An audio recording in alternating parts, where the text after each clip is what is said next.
5:10 na, 1 Western Visayas na. 5:10 na, 1 Western Visayas na.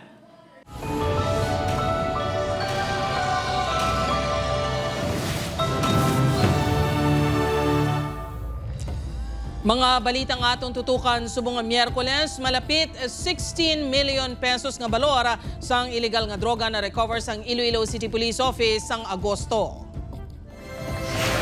Ginapahayag drug den sa Barangay Kalaparan Mall o ginsulod sang PIDEA. 3 ka persona nadakpan. Pila ka residente nagakabalaka sa liwat nga pagdata sang illegal nga droga. Malapit 8 million pesos nga balor sang smuggled nga sigarilyo na recover gikan sa isa ka Chinese national sa Bacolod City. Masobra 21 million pesos nga balor sang gintukod nga access road sa Barangay Balabago, Haro hindi magamit bangod nakakandado ang gate. 19 million pesos flood control project sa Barangay Bantud, Fabrica, Dumangas. Wala pa isa ka tuig sang nahuman apang may mga guba na. Kagabandonado nga balay sa Kabatuan, Iloilo na sunog. 50 anyos nga lalaki na sapwan nga patay sa sulod sang balay.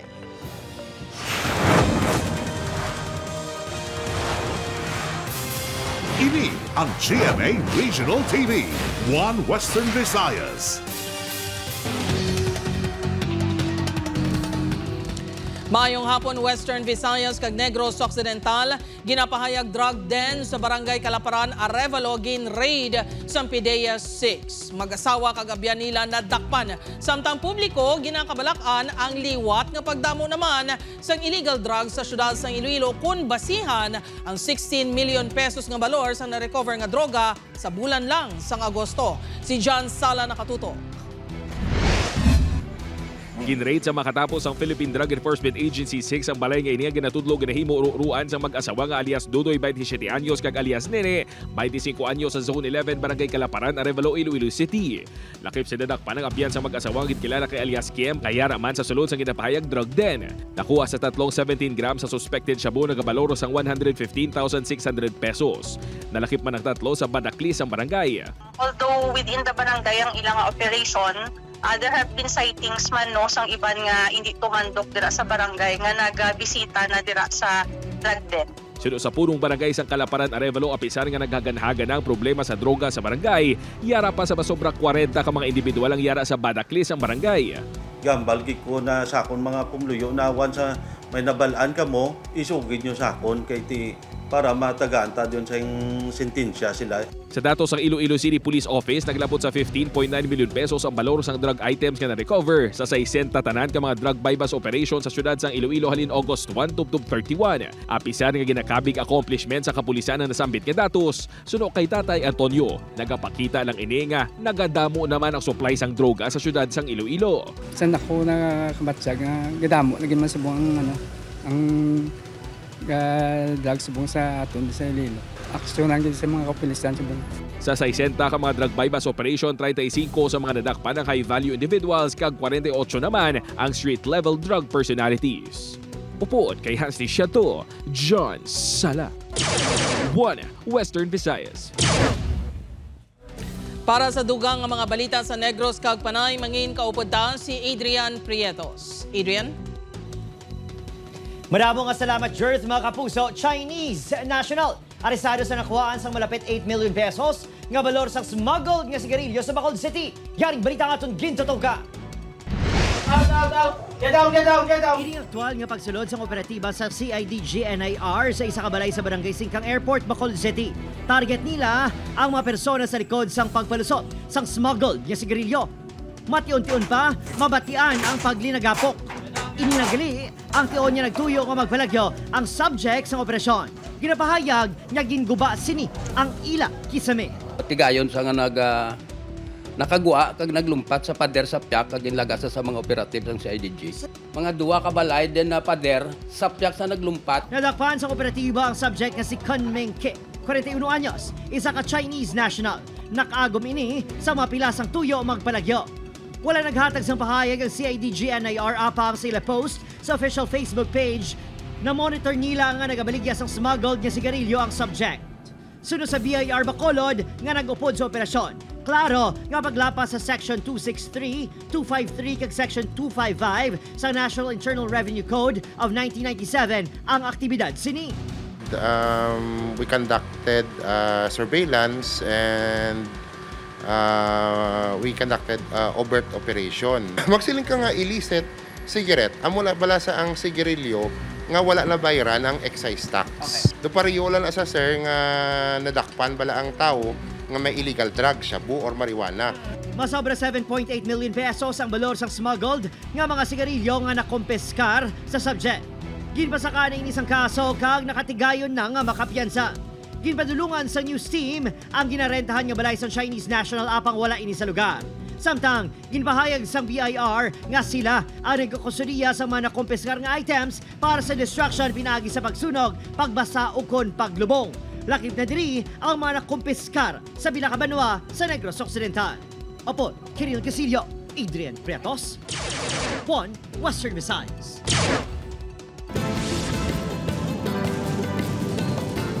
Sa iban pang balita, masobra 21 million pesos access road project sa Barangay Balabago Haro, padulong sa Barangay Banuyaw, La Paz, hindi magamit bangod nakalock ang gate. Si Kim Salinas nakatutok live sa Barangay Balabago Haro, Iloilo City. Kim?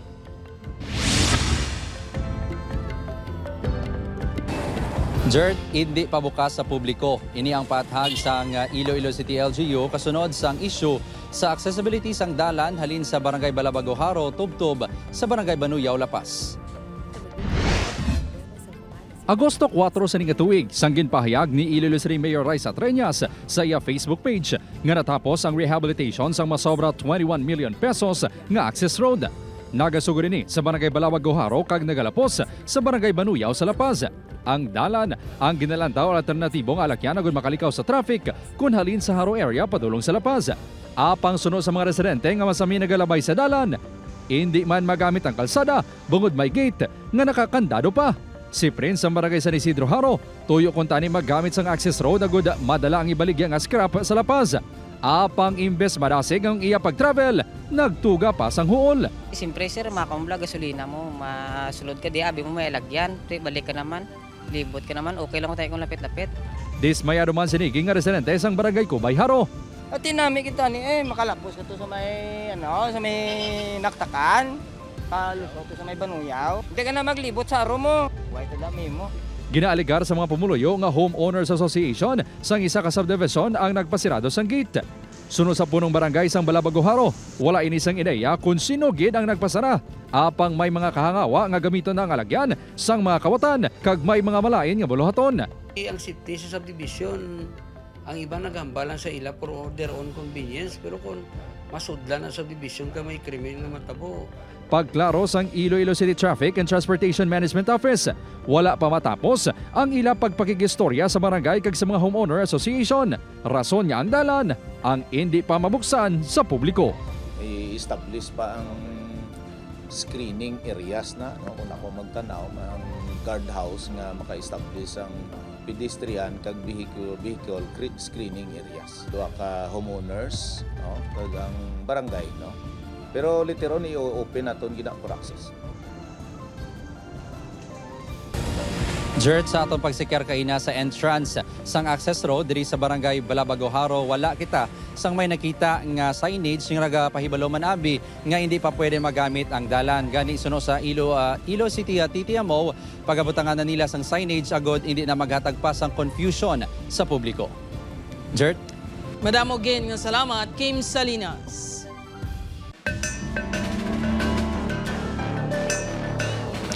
Mga kapuso, porsyon sang 19 million pesos nga flood control project sa Barangay Bantud, Fabrika, Dumangas, Iloilo, wala kuno napuslan sa mga residente bangod wala pa sang isa ka tuig sang nahuman, naguba na. Si John Sala nakatuto. Pulo ka mga barangay sa Banwas ang Dumangas, Iloilo ang makabig flood-prone barangays. Isa na dira ang Barangay Bantud Fabrika. Kani isang nahuman sa Agosto 2022 ang flood control project sa barangay, tuman ang kasadya sa mga residente. Apang wala pa sang isa katuig, Mayo 2023, naguba na ang porsyon sang proyekto kag tubtob subong, wala pa nakayo. Yara sa 200 meters ang kabugusan nga proyekto kag halos katuwagin ang naguba. Masobra 19 million pesos ang balor sang proyekto. palpaki nga obra siya do ka nipes sa sana nga kanan ko yang nga iba nga project namo din nga sa slope. Do mo lang nga slope nga siya do ka pigado. Ang kabilyada nila laka-laka ang direya nga mga slope ya sa highway namon nga mga project ya sa do ya ka nagmi nga ilay project kita mo do wala ya gaminyar. Sang naguba ang ini nga flood control project diri sa Barangay Bantod Fabrika, Dumangas, Iloilo, nga isa sa mga barangay sa Banwa nga masaming ginabaha, daw naguba man ang handom sa mga residente nga masolusyonan ang ila problema sa pagbaha. Gani panawagan nila, mapanabat ang dapat manabat. Kung si Manang Lilia pa ang pamangkuton, usik lang kuno sa kwarta ang proyekto. Pasalamat kami tani sir nga may slope nga protection para sa baha kay para daw mahagan-hagan bala ang pagsulod ng tubig diri sa among nga barangay kaso kaya mo na natabo.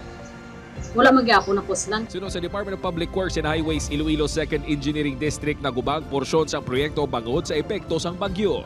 Apang sa gipamangkot kung bala may posibilidad nga substandard ang proyekto, buta nga wala pa matuigan kag naguba gilayon. Suno sa District Engineer. Na-damage na siya sa tiyempo na ni Bagyo Betty. So siguro sobra nga tubig, ang naguba nga portion, amo gid niya ang kinabungguan nga tubig. So ay nakasara nga ang flood control nga makaresist sa sobrang kabaskugon kakaren ka tubig. Dugang pa ni Engineer Oren, may 5-year warranty ang linear structures. Apang hindi na ini malakip sa salabton sa kontraktor, bangod hindi kuno sa structure ang problema. Wala nalakip sa budget sa 2026 sa opisina ang pagpakayo sa nasambit ka flood control project. Gani kasubo nga wala sang masaligan nga sabat sa karon ang mga taga-barangay Bantod Fabrika sa ila problema. Ang proyekto ang wala man nalakip sa sumbong sa Pangulo website. Upod kay Hans T. Sherto, John Sala. 1 Western Visayas.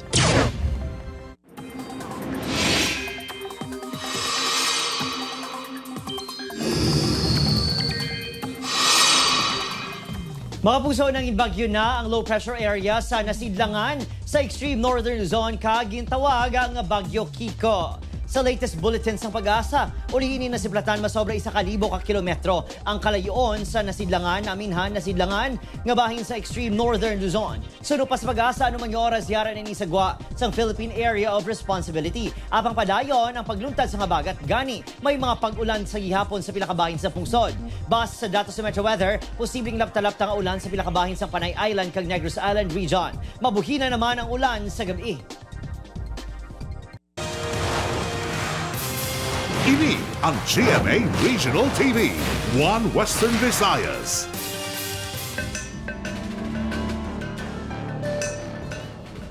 Mga kapuso, masobra 3.1 million pesos na sukot sang Iloilo City LGU sa duha ka construction firms sa mga diskaya nga may flood control project sa syudad matapos sa tukiban nga wala sang mayor's permit. Ini ang gintutukan ni Kim Salinas. Agosto lang subong nga tuig sang ginbuyagyag ni Presidente Marcos Jr. ang 15 ka contractors nga may pinakamadamo nga flood control project sa pungsod. Duwa diri ang ginapanagian sa pamilya Diskaya, ang St. Timothy Construction Corporation kag Alpha and Omega General Contractor and Development Corporation. Ang duha ka construction firms sa pagpangusisa sang Iloilo City LGU natukiban nga wala sang mayor's permit sa 4 ka flood control projects sa Barrio Obrero Lapus kag sa Barangay Takas Haro. Masobra isa na katuig sang ginumpisahan tukod ang ini nga tato ka section sang flood control project diri sa Barrio Obrero Lapus. Ini ang ginauyatan sang St. Timothy Construction Corporation. Kung wala nag-issue ang city government sang notice nga wala ini sang mayor's permit, wala man nag-comply ang construction firm kag nagbayad sang ila nga business tax. Sa records ng Iloilo City Treasurer's Office, Agosto 12, sang ginpadalaan sang notice ang St. Timothy, samtang Agosto 13 ang Alpha and Omega. Agosto 28, sang nagbayad ang St. Timothy sang masobra 2.3 million pesos. Masobra 800,000 pesos naman ang ginbayad sang Alpha and Omega. Nadala na diri ang penalidad sang duha ka kompanya. Ang classification abini sang St. Timothy kag sang Alpha and Omega, ano ni sila ang one-time contractor. Business tax for one-time contractor. Natingala man kita nga may notice to proceed permado sang District Engineering Office, sang District Engineer Roy Pakanan, Ngaway man sang coordination diri sa aton. Suno sa LGU, nakabayad naman sang business tax ang iban pa nga construction firms ang Diskaya nga may proyekto sa syudad. Kasubong sa St. Gerard Construction General Contractor and Development Corporation kag St. Matthew General Contractor and Development Corporation. Parayon pa ginausisa ang YPR General Contractor and Construction Supply Incorporated. Bangod sini, ginmaduanan sang alkalde ang Iloilo City Treasurer's Office nga usisaon ang tanan nga kontraktor nga may mga proyekto sa syudad kung sila ang nagakomply kag nakabayad sang tax. Not only flood control projects, kundi tanan. Makon mo 3 million para lang sa 4 ka project. Paano pa bi ko makompleto tan ni collect? I mean makompleto tan inspect. Pila paihan ka business tax ang makolek naton. Upod Kerumel Porquia, Kim Salinas, 1 Western Visayas.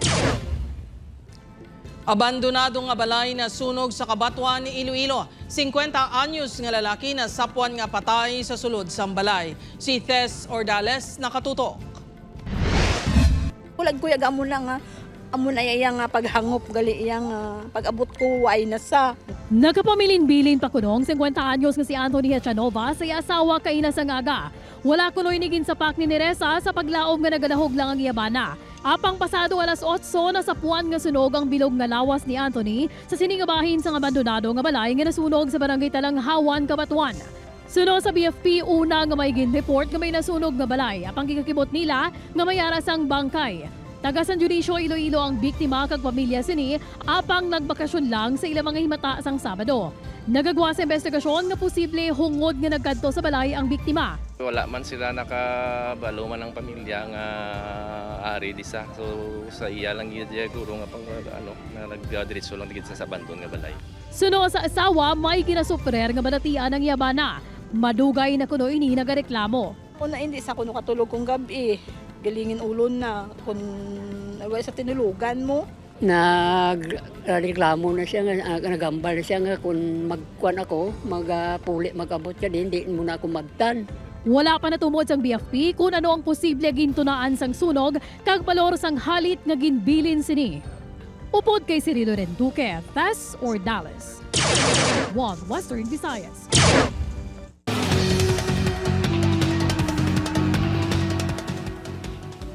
Mabuso na recover naman sa Bacolod City Police ang SUV nga ginsakyan sang gunman nga nagtiro patay sa driver sang Cosmopolitan Christian Church nga si Efren Banaglorioso sa Barangay Takuling sang tinalikdan niya Agosto 24. Ginbilin nga nakapark ang salakyan sa igad sang dalan sa bahin sang banwas ng Don Salvador Benedicto sang Setyembre 1. Sunod sa kapulisan, ginpahulam ang salakyan sa isa ka persona nga wala pa nila giningadlan. May ara na sang duha ka persons of interest ng BCPO angot sa krimen. Hindi pa mapatod kung ang naghulam sang salakyan kag ang gunman ang isa lang ka persona. Ginaimbestigaran karon ang tag-iya sa salakyan kag ang naggamit sang SUV sa sulod sang isa ka bulan. The fact nga siya ang tag-iya, that's why he has to cooperate. Otherwise, di maging parte siya as one of the suspects. Sa analysis natin, makita natin nga wala maging siya may nabalaan.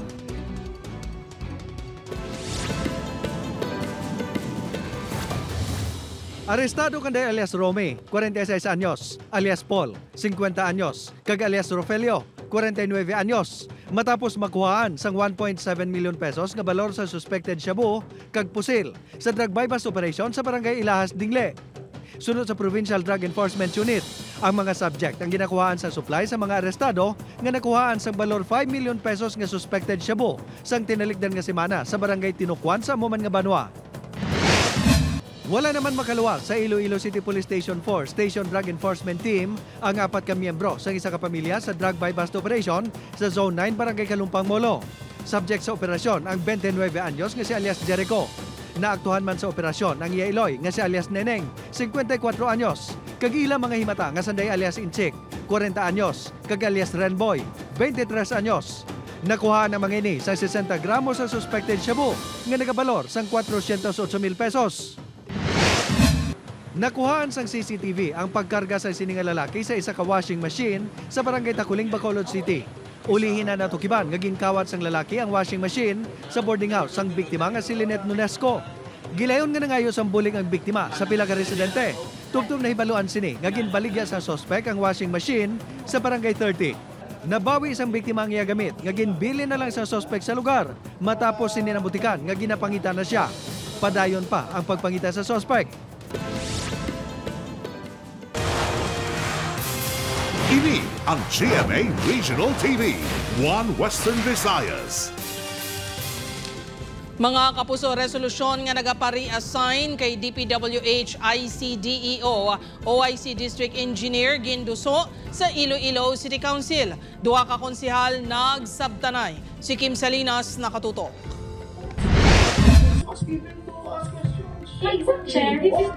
Wala na bungga ni Councilor Romel Doron kag Councilor Shin Marie Mabilog nga magpaisay sa session kina sa ngaga. Ini ang nagugat sa resolusyon ni Councilor Doron nga nagapanawagan sa pagpari-assign kay DPWH ICDEO OIC District Engineer Roy Pacanan. Suno kay Doron, irrelevant ko ang pamangkot ni Mabilog kag ginapangunahan nga mangin moot and academic ang inanuso sa nga resolusyon. Mapasar pa tabla na kung balata nga nag-resign na siya. Sa primero, ara man siya nga daan, doon maupod siya o hindi, doon maupod siya sa amon, pero doon may resistance, hindi balaan ko nga doon minango. Kung doon maayo man ako, nagasabat ko sa gusto. Suno kay Mabilog, clarificatory lang ang iyang pamangkot bangod nagmando naman si DPWH Secretary Dizon sang courtesy resignation sang tanan niya opisyalis ang ahensya. It was a clarificatory question and it was not an objection. Kibot na lang kung gulpi lang nagamuto nga nagtaas ang tingog niya. Hindi iya nga porket maiging pasulod da iya nga resolusyon, igawa na lang naton maskin hindi kita kainsindi. Sa tunga sa ila pagsabtanay, ginpatang ni Doron nga wala iniga pa personal kay Mabilog. Sa ulihi, tigayon man nga napasar ang resolusyon. Subong adlaw, nagpasa na sang courtesy resignation si Engineer Pacanan kay Secretary Dizon. Ginkumpirma naman ni DPWH 6 Regional Director, Engineer Joel Impenco, nga nakapasa na ini sang courtesy resignation sang tanan nga mga opisyales sang ahensya sa Western Visayas. Upot Kermel Porquia, Kim Salinas. One Western Visayas.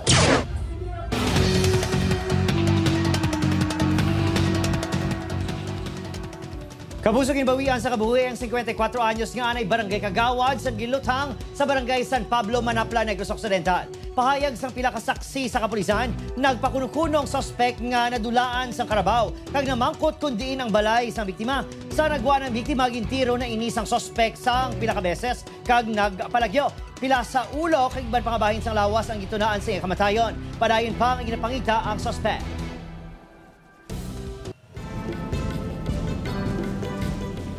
Mga kapuso, masobra 8,000 ka-job vacancies ang ginatanyag sa nagapadayon nga 2025 Government Job Fair nationwide. Kabahin ini sang selebrasyon sang 125th Philippine Civil Service Anniversary. Pila lang sa mga bakante nga trabaho amo ang plantilya kag non-plantilya positions sa national agencies, local governments, government-owned and controlled corporations kag state colleges and universities. Ginaagda sang Civil Service Commission ang fresh graduates kag mga may job experience na nga magpakigbahin sa job fair.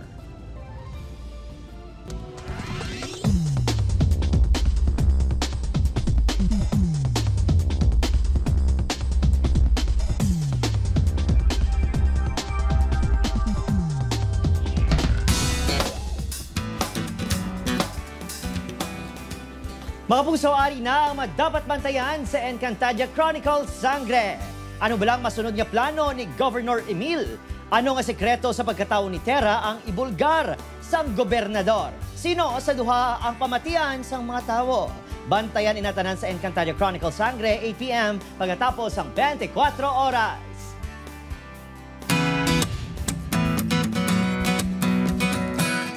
Mga kapuso, isa ka man bala sa mga na-stress kung ma-traffic. Sa Bacolod City, hindi stress kundi nagayuhom ang mga motorista kag pasahero sa dalanon.